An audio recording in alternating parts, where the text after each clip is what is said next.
Good morning. So today I want to talk about something that I find new play therapists, even I would say even more experienced play therapists tend to struggle with, especially when you are learning a new play therapy model. And there's an ebb and flow, so to speak, of your play therapy sessions where you're learning how to balance learning the skills and the principles of a specific play therapy model. So we know that play therapy is grounded in a theoretical model that dictates how your clients will access those therapeutic powers of play within the context of a strong therapeutic relationship. And so all of that takes a balance. And it's never going to be perfectly aligned 100% of the time in balance. And so, what I find is if you think about learning your play therapy model as really like a dance. So, I'm going to use the dance metaphor today. A million years ago, when my husband and I were engaged, it's like over 30 years ago, we took a ballroom dancing, which was tons of fun. And what you learn is you have to learn the rhythm of your partner. And there are specific steps and how you move and what you do in the specific dance. Like a salsa is different than the waltz, so to speak. So I'm going to use that metaphor of dance, and I'll say, even let's think of it more like ballroom dancing, where you have a partner and you are learning how to stay in the rhythm and stay in the dance with your partner. And so there are four things that I want to talk about today that I think are helpful to think about when you are learning a new play therapy model, or maybe you've been using play therapy for a while and you're still kind of struggling and feeling like you're doing a terrible job and you don't know what you're doing. So that imposter syndrome kicks in, or we just get overwhelmed sometimes. These are so one of the things I'll talk about at the end is my Play Therapy Academy, which is my online consultation program to support play therapists to learn how to use play therapy and get really amazing results for your clients. I'll talk a little bit about that at the end. So if you want to stay to the end, I'll talk some more about that.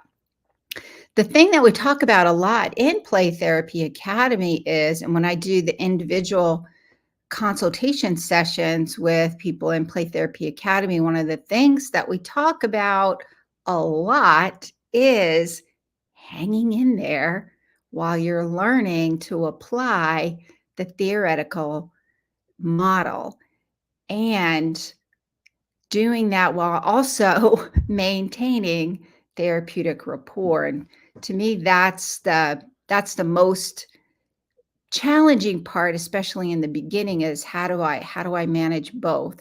And so we talk about that a lot, and how to do that and apply the skills of your play therapy model. So if you're joining me live today, I would love to know who is here. Post your name in the comments. Post where you're from, what population you're working with, what play therapy theoretical model are you using or are you learning how to use?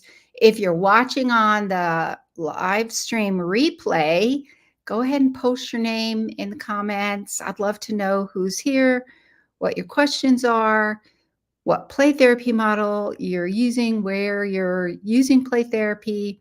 So go ahead and post those in the comments.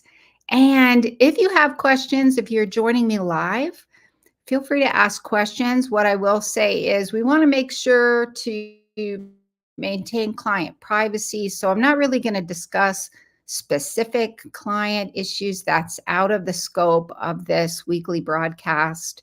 It's more about providing some more general information about play therapy and kind of supporting your growth along the way, creating our little play therapy community here, child and adolescent therapists, using play therapy. So go ahead and post your name in the comments.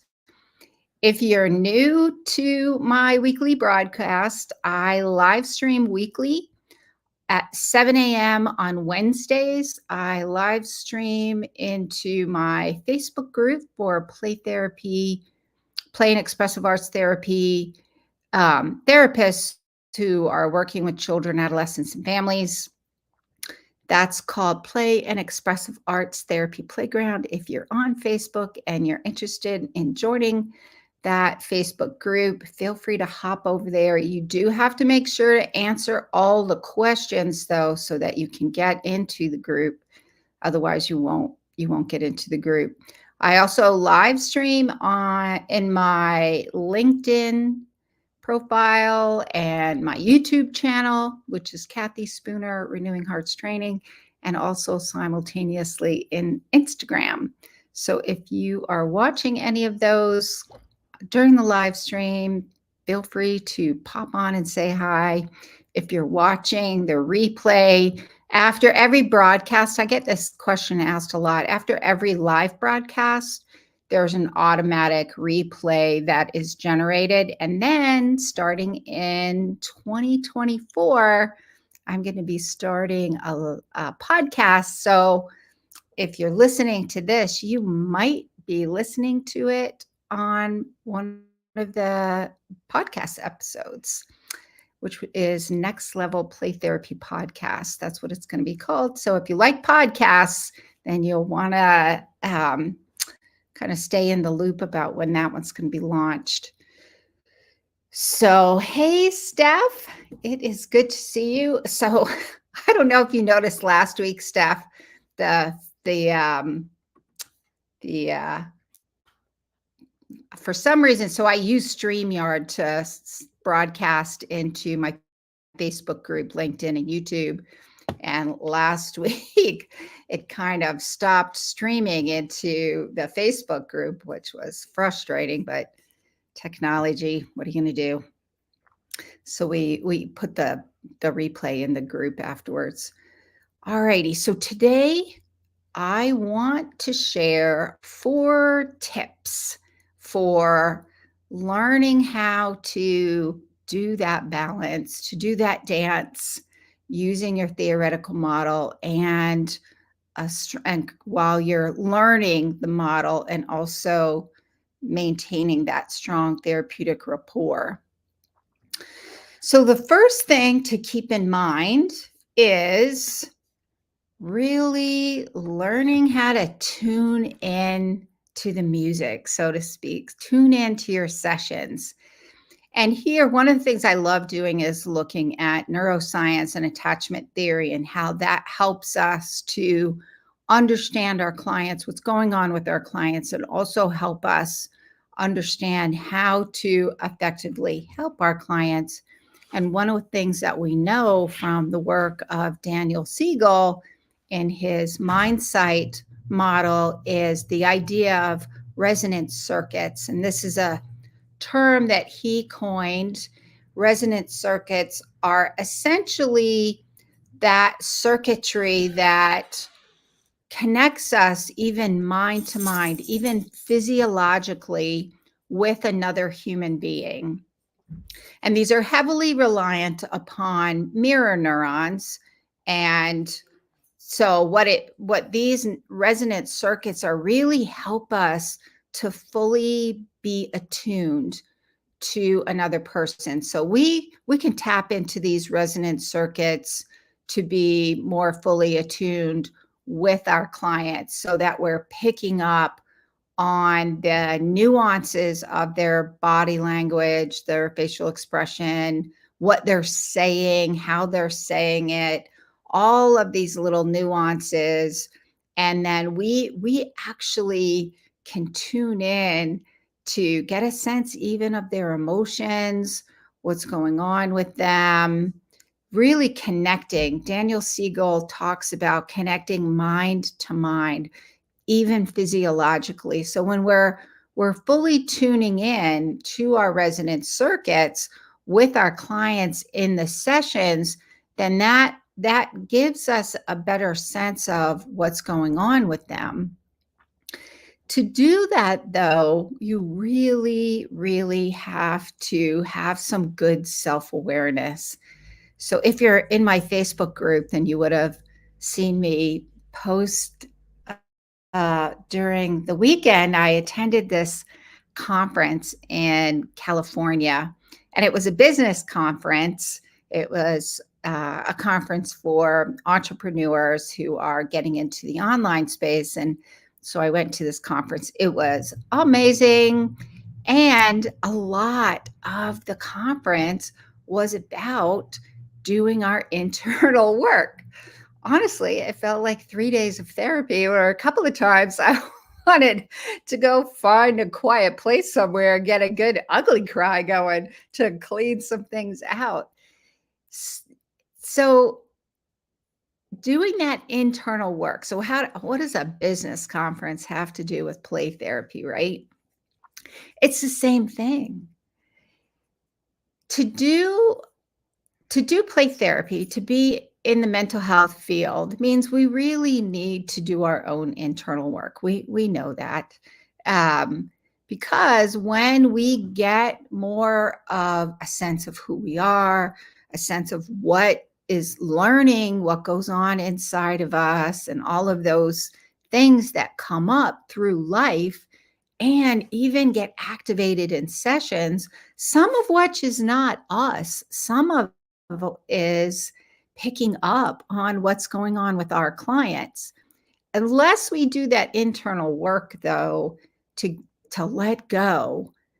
And to me, letting go of control in play therapy sessions, especially if you're using child-centered play therapy, which is one of my defaults. That was the model that I was trained to use early on, is child-centered play therapy.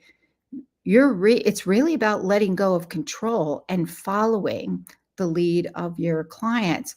But what I've noticed, one, learning how to do it myself, and two, supervising people for the last 15 years, is it's hard for grown-ups to let go of control when our anxiety gets activated, when our inner critic is activated, when we start getting a little panicky about whether or not it's working and what's going on.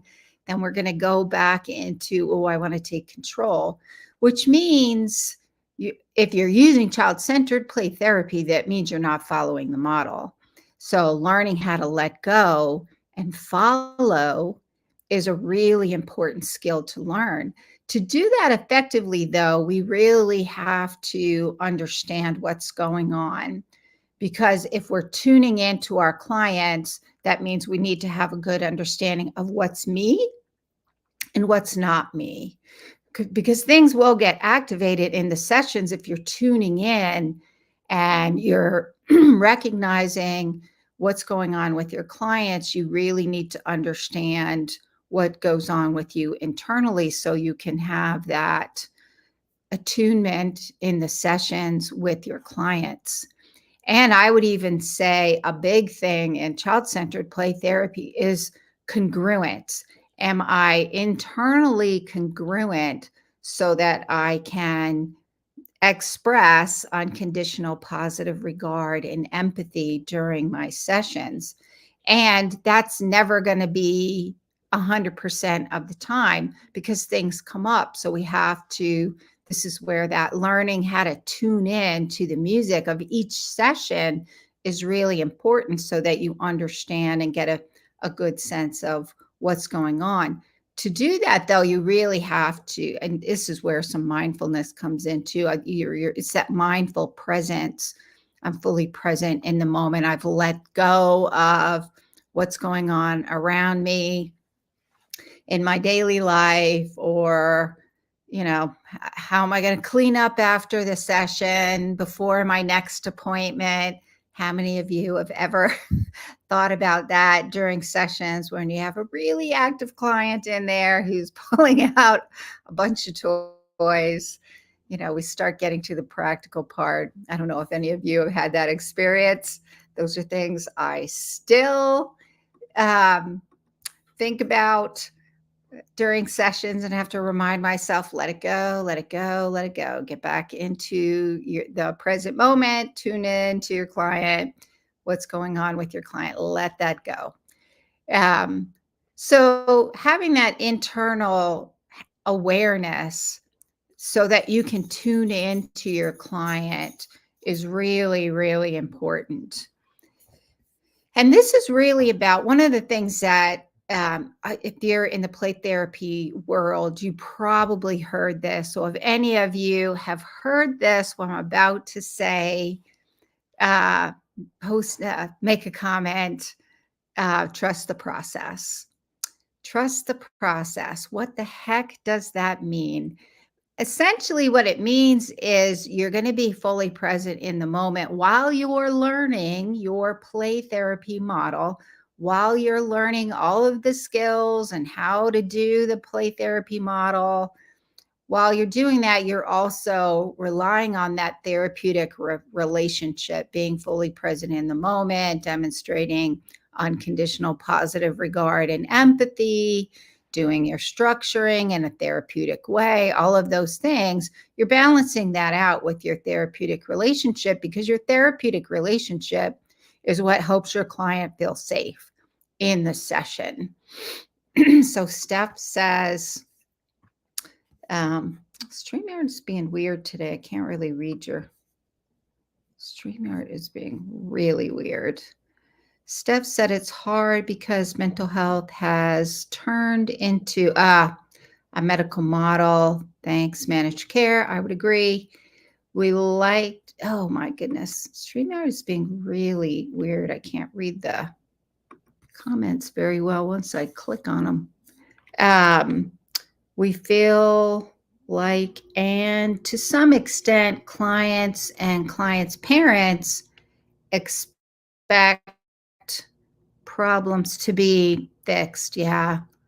Like an antibiotic does for an infection. It's hard to, Steph, that's a really, really good point. And so you're going to love my answer to that one. And, which is we got to let it go. And it's more about this has been my experience.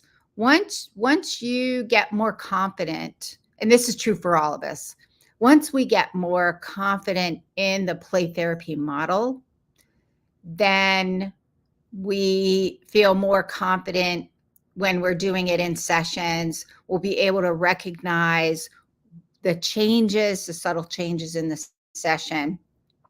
The other thing is, this is where building that therapeutic rapport with parents is really, really important. So we're not just doing, so we got to tune into those sessions too with parents. And this is why, if you've listened to my episodes, any of my episodes in the past, you will hear me say, and I say this a lot in Play Therapy Academy, I say this a lot in the trainings that I provide, which is you really have to make sure you have an intentional time meeting with parents at least once a month without the child present, at least in the beginning. This is not going to happen in between phone calls or text or emails, which I always recommend. Don't do those.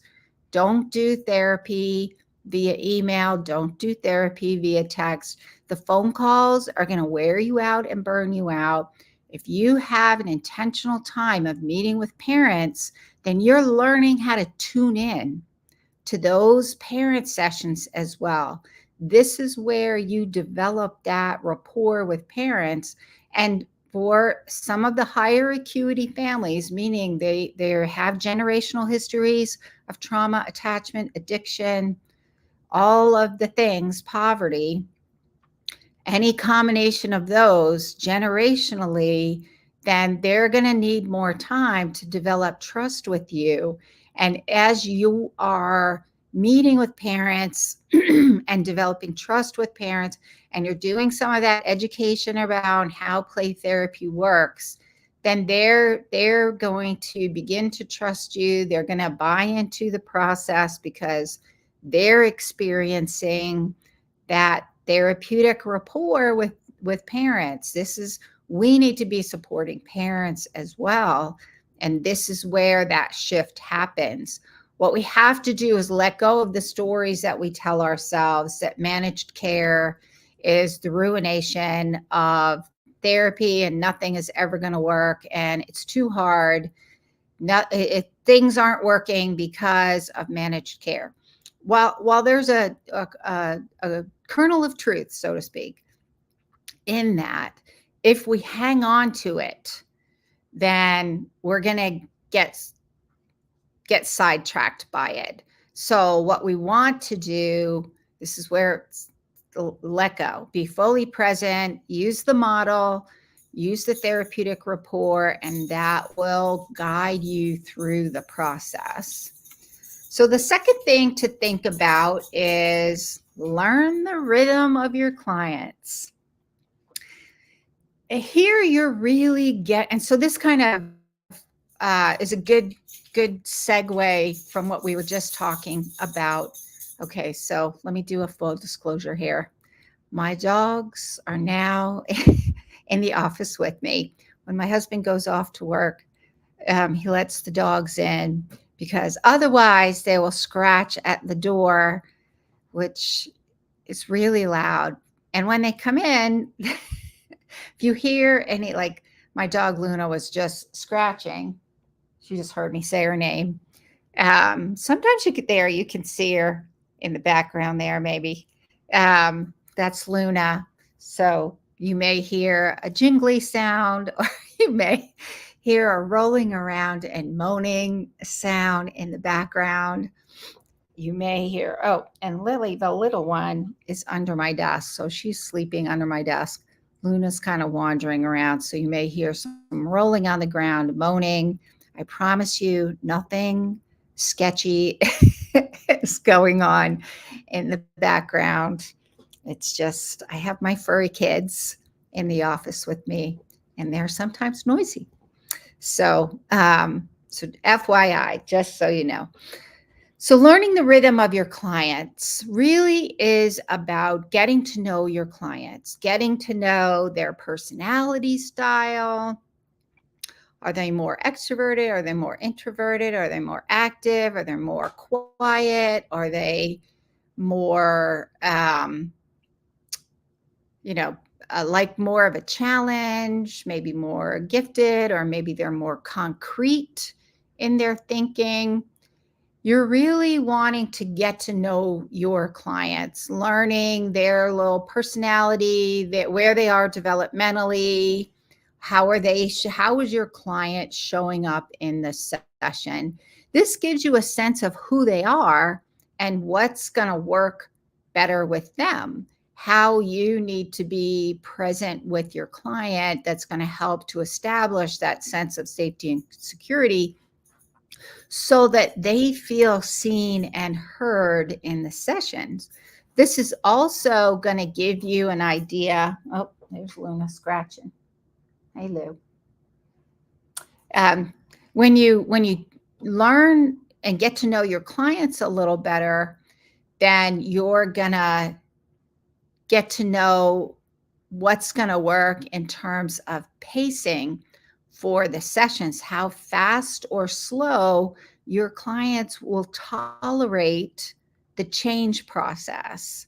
And that's going to vary from client to client. So you want to make sure you're tuning in to your client and getting to know them and learning their rhythm. So if we stay with the ballroom dancing metaphor that I started out with at the beginning of the broadcast today, when you're doing your dancing with your partner, you're learning how to stay in sync with them. You're getting to know your partner, how they move, and then staying in sync with your partner, not stepping on their toes or going the wrong way. And that really is important in the sessions with your clients, is get to know the unique individuality of your client. To do that, you have to slow down or speed up to their pace, depending on your client, so that you're in sync with them in the sessions and you are getting to know them in the sessions. And then you'll get a sense of, if you use more, like in child-centered play therapy, you're not going to pick any of the interventions. That's not the model. If you're using a different play therapy model, like maybe Adlerian or Gestalt or cognitive behavioral therapy or something like that, then you will be choosing. Oh, she's digging. You will be choosing intervention sometimes. And so when you get to know your clients, then you're going to get a better sense of what will work with them. Like maybe you have a client who is more drawn to using art or Santre, or maybe you have a client who's more drawn to using games and things like that. Luna, oh my goodness, she's very scratchy today. So you want to really get to know your clients. And the third thing is, do you follow or do you lead? This is going to be determined by your play therapy theoretical model. In child-centered play therapy, you follow. You do not lead at all. Never. In the sessions, you don't lead. You sometimes will set limits because you need to make sure it remains a safe therapeutic environment for you as well as the client, and make sure your playroom doesn't get wrecked. Because if your playroom's getting wrecked by a particular client, it's going to be really hard to have unconditional positive regard and empathy for that client. It's going to almost obliterate that ability to be congruent that way. So we do, at child-centered play therapy, we do set limits. Some of the other theoretical models, you may do both. You may sometimes follow, you may sometimes lead. In some play therapy models, you are always leading. So your play therapy model is going to dictate if you follow or if you lead.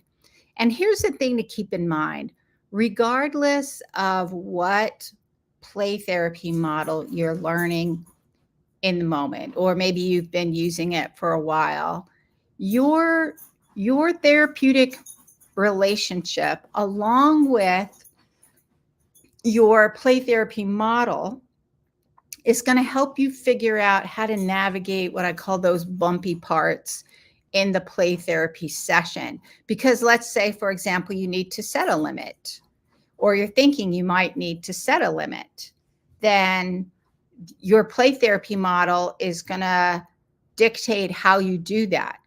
How do you set that limit is going to be based on your play therapy model. Also, the way that you show up, in some ways, not all, because therapeutic rapport is therapeutic rapport. In pretty much all of the play therapy models, there may have some slight nuances to it based on your model and your personality, because you bring your unique personality into the play therapy process. So that's true across every play therapy model. All of those, between your therapeutic relationship and your theoretical model, that's going to help you navigate through those challenging parts of the change process to help your client get all of the way through the process. It's also going to, if we use the dance metaphor, going to help you know what to do when you step on your partner's toes, or maybe your partner steps on your toes, so to speak. So if you have it grounded in that framework, wrapped up with that therapeutic rapport, it's going to help you navigate through all of that change process. So that is it for today. So let me do a quick recap. And here's the other thing. One of the things that I think is really important, especially when you're learning a play therapy model. And maybe when you hit some challenging spots in the play therapy process, getting good training and consultation, I think, is really, really important to help you along that learning process. So that's one of the reasons that I had developed Play Therapy Academy, and I'm going to talk about that a little bit more. It's my online program. We have group meetings as well as courses and some other support in the program. To me, I think that's one of the best ways to learn to use play therapy effectively and get those great results that you want to help your clients get to make a difference, right? That's why we get into this field. We want to make a difference for children, adolescents, and families. And so getting good support is really important to, if we stay with my dance metaphor, we all go to a dance instructor to learn how to do ballroom dancing, or other dancing if you're learning other types of dancing. So let me go through and do a quick recap for today. First, you want to tune into the music, so to speak. You want to tune into your resonance circuits so that you really have that strong attunement with your client where you are recognizing body language, facial expressions, voice tone, what your clients are saying, you're recognizing emotions. All of that is going to help you figure out what needs to happen in the play therapy sessions, as well as help you establish and maintain that safe therapeutic space. To do that, you really have to have good self-awareness, because when you're tapping into your resonant circuits, one of the things that Daniel Siegel talks about in his book Mindsight is you really have to understand what's me and what's not me. Because when things get activated and you're picking up on things, even physiologically, one of the things you have to figure out is, oh, is this me? So is that, counter transference, or is it my client? Transference. Which one is it, and what do I do with that? And your play therapy model is going to really influence what you decide about that. The second thing is learn the rhythm of your clients, getting to know your client's personality and how they show up in the playroom, their kind of personality wiring, is really going to help you get a better sense of who they are. Are they more introverted? Are they more extroverted? Are they more active? Are they more quiet? This is also going to help you with your pacing of the sessions. Do you go fast or slow during that change process? Because that pacing is really important to maintain a sense of safety and security in your sessions. And then the third thing is, do you follow or do you lead? And this is really going to be determined by your play therapy model, whether you lead or in the sessions or whether you follow. Is it more directive or non-directive? Play therapy, child-centered play therapy, you're always following, you are not leading. Most of the other play therapy models, you can do both. You can follow sometimes and you're going to lead sometimes. And then other ones, you're always leading. You're always directing the sessions and what goes on in the sessions. So learning how that works will be determined by your theoretical model. And all of this is, again, it's really important to get some good training and consultation in order to support your use of play therapy, to support your learning of play therapy. And support can be training and consultation or supervision are really important to get that level of expertise and competency that you want in order to make a difference in the lives of your clients. So that is it for today. Let me tell you a little bit about Play Therapy Academy. I only have 2 spots left. When these spots are gone, they're gone. There's no more getting in until there's an opening. And to be honest, people tend to stay in Play Therapy Academy, which is awesome because we get this really great group dynamic and support, which is really, really awesome. So I have 2 spots left in Play Therapy Academy. So what is Play Therapy Academy? Play Therapy Academy is my online program. We have 2 group consultation meetings every month in which 2 people, so we do case presentations, so everybody has a chance to get some individualized focus.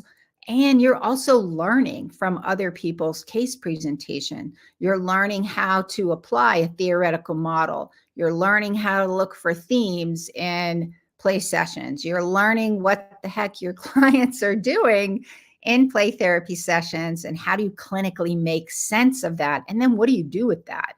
These are all the big questions that people have when we're learning how to use play therapy, because children communicate through their play, right? Essentially, that's what play therapy is, using the therapeutic powers of play, using play through the healing process.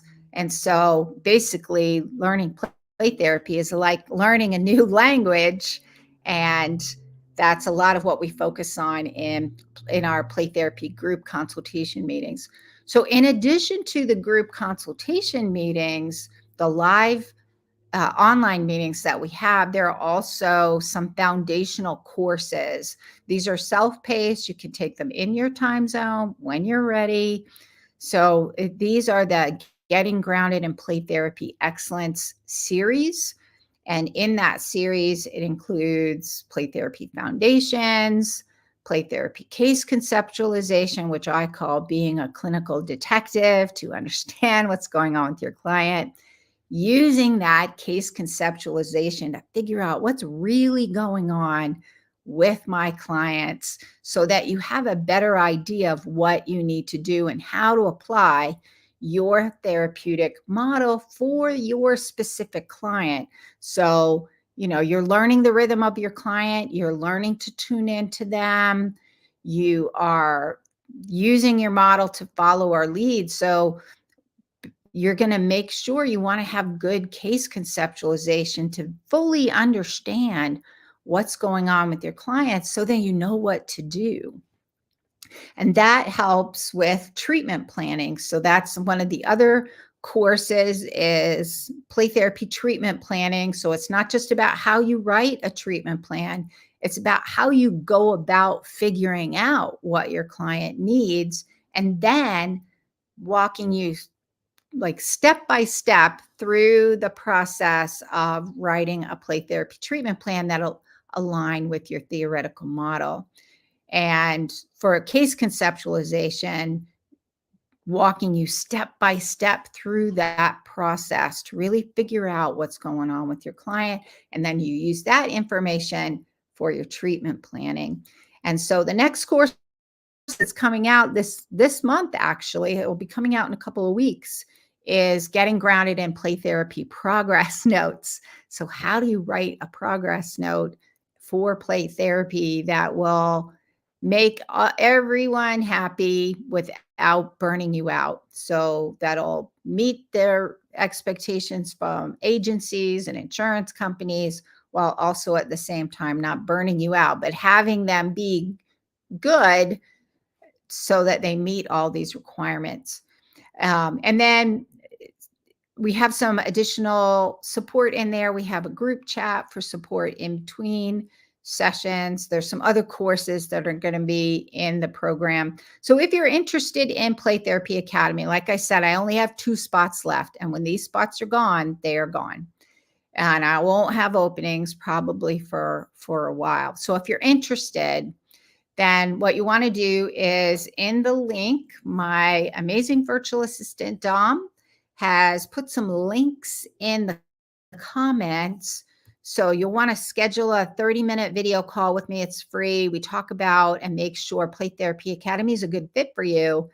And then from there, you can sign up. So there is a process. You don't want to wait too long before scheduling that video call. Make sure you schedule that one as soon as possible. And then also, if you don't need the supervision, maybe you don't need Play Therapy Academy and you're interested in some of these courses, the courses are available just kind of, I'll say like a la carte. You don't have to be in Play Therapy Academy. If you're in Play Therapy Academy, these are included in the cost. But if you don't need Play Therapy Academy and you're interested in the courses, then you can pop over to my website at rhplaytherapytraining.com, click on the courses page, and you'll see them on there. If you're interested in Play Therapy Academy and finding out more, then you can go to my website as well on the supervision page.